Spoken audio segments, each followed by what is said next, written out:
हर एक व्यक्ति successful trader बनना चाहता है, एक करोड़पति बनना चाहता है, पर वो ट्रेडिंग से थोड़ा सा भी पैसा नहीं निकाल पाता है क्योंकि उनको नहीं पता होता कि एक सक्सेसफुल ट्रेडर के पास में जो की होती है उसको कैसे यूज करना होता है। और यहाँ पे सबसे पहली चीज ये आती है कि ये की आखिर होती कौन सी है। ये होती है ट्रेडिंग जर्नल। अब ट्रेडिंग जर्नल का नाम सुन के ये मत बोला ये तो मेरे को पहले से पता है, मेरे को पता है कैसे बनाते हैं। पर अगर आप लोग अभी तक लॉस में हो तो आप अपने ट्रेडिंग जर्नल को सही से नहीं बनाते हो, क्योंकि अगर आपको लगता है कि ट्रेडिंग जर्नल का मतलब ये होता है कि आपने कब एंट्री ली, कब एग्जिट किया, कितना लॉट साइज था, स्ट्रेटजी क्या थी, प्रॉफिट हुआ या फिर लॉस हुआ है, अगर तुम इसको ट्रेडिंग जर्नल समझते हो तो बिल्कुल ही गलत हो, क्योंकि ये चीज तो आपका ट्रेडिंग जो प्लेटफॉर्म है वो ही बना के दे देता है। तो आपको ट्रेडिंग जर्नल को बनाने में इतनी मेहनत क्यों ही करनी पड़ेगी। तो चलो जानते हैं कि असली और एडवांस ट्रेडिंग जर्नल को कैसे बनाते हैं। और यहाँ पर ट्रेडिंग जर्नल को बहुत ही मिनिमल रखेंगे, मतलब फालतू की चीजों को उसमें नहीं डालेंगे। जो भी चीज इंपॉर्टेंट है बस उनका ही यूज करना है। तो यहाँ पर जानेंगे कि इसमें कौन कौन से पॉइंट्स इंपॉर्टेंट हैं, कहाँ और क्या लिखना होता है, और ट्रेडिंग जर्नल कहाँ पे बनाएं। बिल्कुल स्टेप बाय स्टेप आपको पॉइंट्स बताएंगे विद एग्जांपल। और बोनस में आपको मिलेगा एक ट्रेडिंग जर्नल का फ्री लेआउट, जिस लेआउट की हेल्प से एक 5वीं क्लास का बच्चा भी ट्रेडिंग जर्नल को बना लेगा। अब चाहे तुम लोग उसको प्रिंट कराओ या फिर एक्सेल में यूज करो या फिर कॉपी पेन लेके उस पे लिखो, जो भी तुमको सही लगे वो कर सकते हो। तो चलिए वीडियो को स्टार्ट करते हैं। तो यहाँ पे सबसे पहला आता है डेट, आपने किस डेट पे ट्रेड की थी, उस डेट पे आपका डे कौन सा था, जैसे कि मंडे। उसके बाद कैपिटल, आपने उस टाइम पर या फिर उस डे में कितनी कैपिटल का यूज किया है अपने ट्रेडिंग अकाउंट में। उसके बाद दूसरी लाइन में ये कौन से नंबर की ट्रेड थी, मान लो ये दूसरे नंबर की ट्रेड थी। उसके सामने आता है सिंबल, आपने कहाँ पर ट्रेड की थी, जैसे कि आपने ट्रेड की थी बैंक निफ्टी के 40,500 के कॉल कॉन्ट्रैक्ट पर। इसके बाद आते हैं अगली लाइन पे, जहां पर हम लिखते हैं कि आपने बाय कितने पे किया था और कितनी क्वांटिटी पे, जैसे कि आपने बाय किया था 30 क्वांटिटी पे, जो कि होते हैं 2 लॉट, कितने प्राइस पर, 100 रुपीज पर। दूसरा आपने सेल कितने किया था, जो कि आपने किया था 30 क्वांटिटी यानी कि 2 लॉट को, कितने प्राइस पर, 140 रुपीज पर। अब इसके सामने वाला जो सेक्शन है वो आपकी रेटिंग के लिए है, जो कि सबसे एंड में करेंगे। इसके बाद आते हैं अगली लाइन पे, जहां पर हमारा सबसे पहला होगा एसएल, यानी कि आपने कितने रुपए पे एसएल अपना सेट किया था, जैसे कि 90 रुपीज पर। और ये कितने पॉइंट का एसएल था, जैसे कि आपकी जो एंट्री थी वो 100 रुपीज पर थी, उसके हिसाब से अगर आपने अपने एसएल को 90 रुपीज पे रखा हुआ है तो यहाँ पर आपके निकल के आते हैं 10 पॉइंट्स। और इसी के अकॉर्डिंग आपका टारगेट प्राइस क्या था, वो था 150 रुपीज, यानी कि 50 पॉइंट्स, जो कि रिस्क रिवॉर्ड निकल के आता है 1:5 का, यानी कि 1 रुपए के बदले में आपने 5 रुपीज का टारगेट रखा हुआ है, जो कि काफी ज्यादा बड़ा रिस्क रिवॉर्ड रेशियो है। अब इसके बाद आता है एग्जिट, आपका एसएल कुछ भी हो, टारगेट कुछ भी हो, यहाँ पे लिखना है कि आपने एग्जिट कहाँ पे किया है। जैसे कि आपने यहाँ पे लिखा 140 रुपीज पे आपने एग्जिट कर दिया है किसी भी रीजन से, जिसके अकॉर्डिंग आपको मिला है 40 पॉइंट्स का प्रॉफिट, और ये रेशियो निकल के आता है 1:4 का। अब इसके सामने वाले सेक्शन में लिखेंगे आपको प्रॉफिट कितना हुआ है, पीएनएल क्या है आपका, जैसे कि आपको यहाँ पर इसके अकॉर्डिंग प्रॉफिट हुआ है 1200 रुपीज का। अब देखते हैं परसेंटेज में आपके कैपिटल पे कितना प्रॉफिट हुआ है, जो कि निकल के आता है 12%। अब इसके नीचे आता है चार्जेस, आपने उस ट्रेड में कितने चार्जेस को पे किया है। अगर आपको पता है तो लिखिए, नहीं पता है तो मत लिखिए। जैसे कि अराउंड में आपको 2 लॉट पे 100 रुपीज के चार्जेस लगे हैं, जिसके अकॉर्डिंग आपका जो फाइनल पीएनएल बनता है वो होगा 1100 रुपीज, जहाँ पर आपके चार्जेस के 100 रुपीज डिडक्ट हो गए हैं। ये चार्जेस अलग अलग हो सकते हैं। अब ये हो गया हमारा नॉर्मल सा अकाउंटिंग वाला पार्ट, जहाँ पर हम अपने entry, exit, stop loss, target या फिर परसेंटेज को रखते हैं, और कितना प्रॉफिट हुआ कितना लॉस हुआ यहाँ से हमको मिल जाता है। अब इसके नीचे आता है जो मेन चीज हमारे लिए इंपॉर्टेंट है। ये ऊपर वाली चीज जो है ये तो आपको आपके ट्रेडिंग प्लेटफॉर्म से भी मिल जाएगी, बट ये जो चीजें हैं नीचे वाली, ये चीजें आपको खुद ही लिखनी पड़ती हैं। अब इन चीजों को चाहे आप इंग्लिश में लिखो या फिर हिंदी में लिखो, सब कुछ आपके ऊपर है। जहां पर सबसे पहला आता है एंट्री रीजन, मतलब आपने एंट्री क्यों ली है, एंट्रीज के क्राइटेरियाज क्या थे,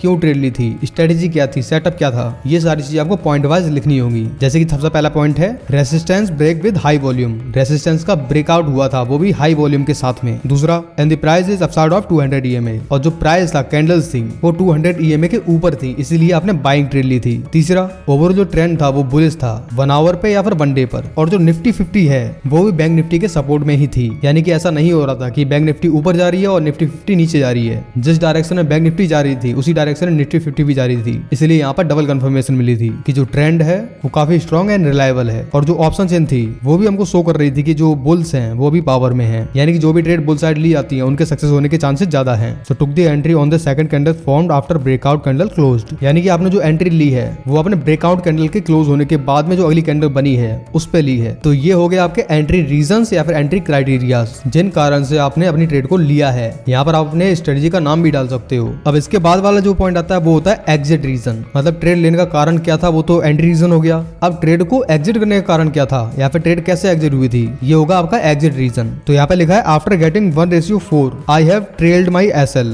because the price is respecting the resistance, यानी कि जब मेरे को 1:4 का टारगेट मिल गया था, यानी कि प्रॉफिट मिल गया था, तो मैंने अपने स्टॉप लॉस को ट्रेल कर दिया था ऊपर की तरफ, क्योंकि जो प्राइस है वो ऊपर की तरफ जो रेसिस्टेंस है उसकी रेस्पेक्ट करने लगा था, वहां से वापस आने लगा था। तो यहाँ पर प्रॉफिट चला ना जाए, लॉस ना हो जाए, इसीलिए मैंने अपने रिस्क को कम कर दिया, प्रॉफिट को देखते हुए अपने स्टॉप लॉस को ऊपर कर दिया है। इसी को बोलते हैं ट्रेलिंग स्टॉप लॉस, तो जो कि मैंने यहाँ पर लिख दिया है। जिसके बाद यहाँ पे लिखा है and after that the SL got hit, यानी कि इसके बाद में स्टॉप लॉस हिट हो गया था। तो ये था आपका एग्जिट का रीजन। अब इसके बाद आता है अगला पॉइंट, जो कि है इमोशंस, यानी कि आपके इमोशंस कैसे थे ट्रेड लेने से पहले, ट्रेड के टाइम पर और ट्रेड को एग्जिट करने के टाइम पर। तो यहाँ पर सबसे पहला है I was feeling nervous when I was about to take the trade. मैं बहुत ही नर्वस फील कर रहा था जब मैं ट्रेड को लेने वाला था। अब इसका रीजन कुछ भी हो सकता है, आप उसको डिटेल में लिख सकते हो। अगला when my trade showing me 1:2 profit, I was thinking that I should exit the trade and book the profit, otherwise it will also lost, but I have control my emotions. यानी कि जब मेरी trade मेरे को 1:2 का profit दे रही थी, तब मेरे दिमाग में आ रहा था कि मैं अपनी ट्रेड को एग्जिट कर दूं, अपने प्रॉफिट को बुक कर लूं, नहीं तो ये जो प्रॉफिट दिख रहा है ये भी चला जाएगा। ये इमोशंस मेरे दिमाग में आ रहे थे जब मेरी ट्रेड चल रही थी, but I have control my emotions, पर मैंने अपने इमोशंस को काबू में रखा, अपनी ट्रेड को होल्ड किया। तो ये हो गया हमारे इमोशंस कि ट्रेड के टाइम पे आपके इमोशंस कैसे काम कर रहे थे। अब देखो, इमोशंस को कंट्रोल करने के लिए सबसे पहले आपको पता होना चाहिए कि इमोशंस क्या है, कैसे काम करते हैं, कहां पर आपको इफेक्ट करते हैं, उनको कंट्रोल करने का या फिर उनको सप्रेस करने के तरीके क्या हो सकते हैं। इन चीजों को जानना काफी ज्यादा इंपॉर्टेंट होता है, जिसके लिए आपको डिस्क्रिप्शन में एक ई बुक मिल जाएगी जिसका नाम है साई नीति 51 पॉइंट्स, जो कि ट्रेडिंग साइकोलॉजी या ट्रेडिंग इमोशंस के बारे में बताती है, बिल्कुल नॉर्मल हिंदी में है। एंड अगर आपको पता है ट्रेडिंग में सबसे बड़ा दुश्मन आपका इमोशन है, जिनको कंट्रोल करे बिना आप ट्रेडिंग से प्रॉफिट नहीं कर पाओगे, और अगर आप उनको सही में कंट्रोल करना चाहते हो तो ये छोटी सी इन्वेस्टमेंट आपके लिए काफी ज्यादा फायदेमंद होगी। अब इसके बाद आता है सबसे इंपॉर्टेंट पॉइंट, जो कि है मिस्टेक्स, मतलब आपकी उस ट्रेड में क्या गलतियां हुई। अब ये गलती आपको पता कब चलेगी, जब आप अपनी ट्रेड को खत्म कर दोगे, उसके कम से कम 15 से 20 मिनट के बाद में आपको अपनी मिस्टेक्स को एनालाइज करना है, क्योंकि तब तक आपके जो इमोशंस है, दिमाग में जो उथल पुथल मची थी, वो थोड़ी सी शांत हो जाए। तो यहाँ पे तो लिखा हुआ है नो मिस्टेक्स, यानी कि कोई भी गलतियां नहीं हुई।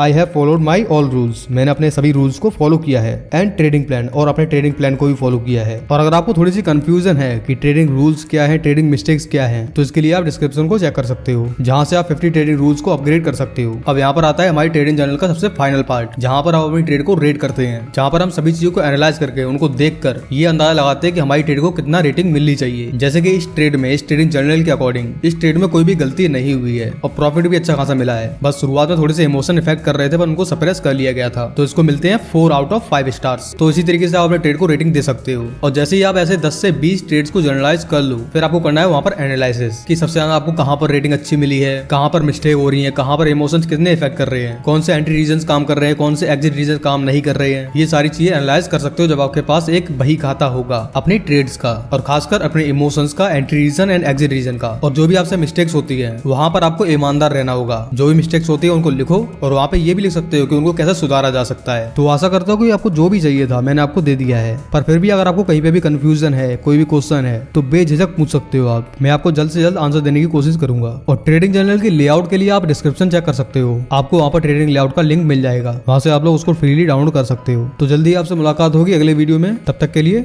Keep learning keep growing.